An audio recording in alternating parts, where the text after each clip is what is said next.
Здравствуйте, вы на канале Ирины Воловик. Подписчица Галина Косых подсказала мне в комментариях один прекрасный рецепт от кашля, причем от сильного кашля и в том числе у детей. Она написала, что этим средством она вылечила внучку, и в это время заболел мой внучок, тоже у него был сильный кашель, и в течение 3 дней я вылечила его тоже от кашля. И для этого нужен лук, вот такая средняя луковица и стакан молока.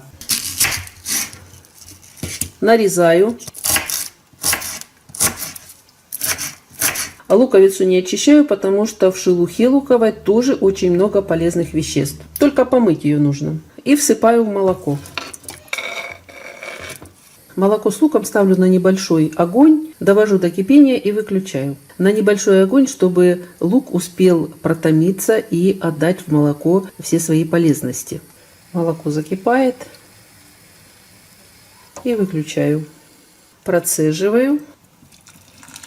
Молоко остывает до теплого состояния, чтобы можно было его пить. И кашляющий человек его выпивает. В день можно и 3, и 4 раза сделать такое молоко. Хуже не будет, это точно. Готовьте такое лечебное молоко и не кашляйте. Спасибо, что были со мной. Будьте здоровы, до новых встреч!